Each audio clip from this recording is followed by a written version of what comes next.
ပိုင်ဆိုင်မှုဆိုတာမြတ်စွာဘုရားကနော်တပိတ်တလုံးနဲ့သင်္ကန်းသုံးတယ်ပဲတတ်မှတ်ပေးတာအဲ့တော့ဒါတဲ့ပူပြီးတော့မပိုင်လေနော်ပူပြီးထိရောက်ခြင်းမြန်စွာမညံ့ပူညံ့ရလေပိုင်ဆိုင်မှုများနေရင်လူကျင်တာတွေများနေရင်မရနိုင်ဘူးဒါကြောင့်မလို့တက္ကရာကမတွေယူတဲ့အလူငွေရတက္ကရာကမတွေကိုပဲအကျိုးပေးရမယ်ဒါမှသာသနာထွန်းကားမှာနော်ဒါကြောင့်မလို့ဘုံဘုံမပိုင်ဘူးလို့နော်ငါပိုင်တယ်လို့လည်းမယူဆဘူးတက္ကရာကမတွေယူတာတက္ကရာကမတွေအကျိုးရအောင်တယောက်တည်းယူတော့1000လောက်နဲ့ဒီမှာရွှေသင်္ကန်းလာကတ်လို့မရဘူးအဲ့တော့လူပေါင်းများစွာလည်းကြာရောသိန်းပေါင်းများစွာဆိုတော့မှ10သိန်း15သိန်းသိန်း30စုလိုက်တော့ပရိဒါပင်ဖြစ်သွားတယ်တယောက်တည်းနဲ့တော့ပရိဒါပင်မဖြစ်နိုင်ဘူးလူပေါင်းများစွာရဲ့စေတနာကအယောင်မျိုးစုံရှိပြီးအတွက်နော်တရားမျိုးစုံရှိပြီးအတွက်ပရိဒါပင်ကြီးကိုဖြစ်သွားတယ်အဲ့ဒီပရိဒါပင်ကိုဘုံဘုံကရွှေတပုံကြီးမှာစိုက်ထူပေးလိုက်တာနော်ဟောယောဂါတွေပြောက်ဖို့အတွက်ကြတော့ဇီဝိတဒါနမှာစိုက်ထူပေးလိုက်တာစေပရိဒါပင်နော်အဲ့တော့တယောက်တည်းသွားလူတာနဲ့စေတမျိုးရဖို့ဆိုတာလူပေါင်းများစွာစုလိုက်တော့350 300လည်းရအောင်ဟာလားစေမျိုးစုံရသွားတော့နော်တန်ဃာတော်ဒီသီလရှင်တွေအကုန်ကပ်ပြီးရတယ်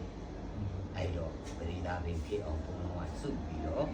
နော်ကုသိုလ်5မျိုးလုပ်ပြီးမယ်လို့နော်ဆွမ်းအလူမြတ်စွာဘုရားနဲ့ယဟန္တာတွေအားလုံးနော်တန်ဃာတော်တွေအတွက်ဆွမ်းဆိုရင်လိုအပ်သမျှဘုံဘုံပြုပြီးတယ်သင်္ကန်းကြတော့ရှုသင်္ကန်းနေ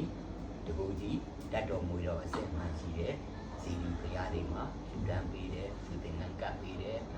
ဟောဇေယျတစောင်းကြောင်းသိမ့်နေကြတော့ကျောင်းမှာလည်းဆောက်လုပ်ရှုတန်းပေးတယ်လို့ဟောတကူကြီးဘုရားတွေမှာလိုအပ်တဲ့ဆောက်လုပ်မှုတွေတွေ့ရင်ကြုံခဲ့ရင်ချက်ချင်း350 360လူပြီးပခဲ့ဟောနောက်ကြတော့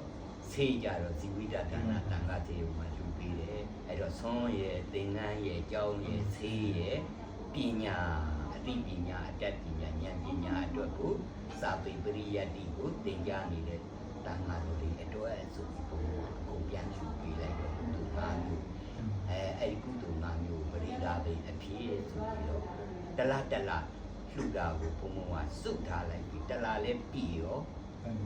လာပြီးနေလေကြောင်အကုန်ယူပြီး5ပုံလိုက်ပြီးအကုန်လိုက်လို့အဲ့လိုလူပေးတော့ကုသိုလ်5မျိုးကိုအလူရှင်နိုင်ရတယ်ဘုံဘုံကလည်းတခုမှနော်ယူမထားတာဖြစ်တဲ့အတွက်ငါပိုင်ဆိုင်တာမဟုတ်ဘူးဆိုတဲ့အတွက်လှူနိုင်တဲ့စိတ်ရှိတယ်နော်အလူရှင်တွေအတွက်အကျိုးများအောင်ဆိုတော့အကုန်ပြန်လှူပေးလိုက်တာဒါကြောင့်တလားဘုံဘုံကိုလာလှူကြများသည်အကုန်လုံးကုသိုလ်5မျိုးကိုနော်50တန်နေလှူရတောင်10စီပါအောင်လုပ်ပြီးလိုက်900တန်လှူရင်100စီပါအောင်လှူပေးလိုက်တော့ပရိဒါပင်5မျိုးနော်ပရိဒါပင်ကြီး5ပင်တွေကိုထည့်ဝင်တယ်လို့ဖြစ်သွားတော့ဘုံဘုံကြီးလာတဲ့သူတွေအဋ္ဌံနဲ့အောင်နေဆူတောင်းပြီးပြည်တယ်ဖြစ်လာတယ်အမှန်မှာကတော့လူတွေကတော့ပြောကြတယ်ဘုံဘုံကြီးကစွန်းနေဟုတ်လားဘုံဘုံကြီးစွန်းတာမြတ်စွာဘုရားဟောခဲ့တယ်နော်တရားတော်ကအကျိုးပေးတာဒါနကအကျိုးပေးနော်ဘုံဘုံလှူတာမပေးရင်သူတို့ဆူတောင်းလို့ပြေးပါဘယ်ပြေး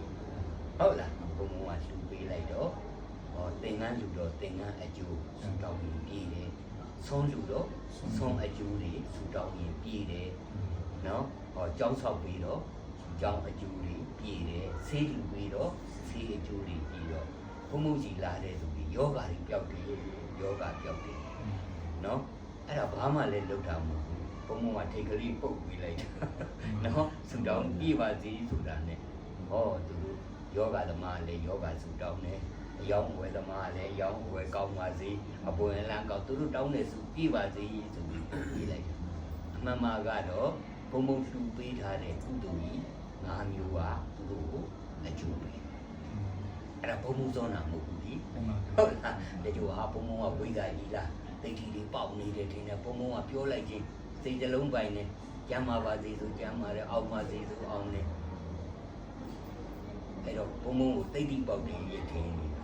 အဲ့ဒါတိတ်တိပေါက်တာမို့ဒါနအောင်တာလို့ဘုရားဟောတဲ့ဒါနအကျိုးကိုပေးနေတာဘုံဘုံကပေးနေတာဟုတ်လားအဲ့တော့ကိုတယောက်တည်းလူတို့နော်စင်ကလေးနတ်ပဲဖြစ်မယ်ဆိုရင်ဘုံဘုံစီလာလူလိုက်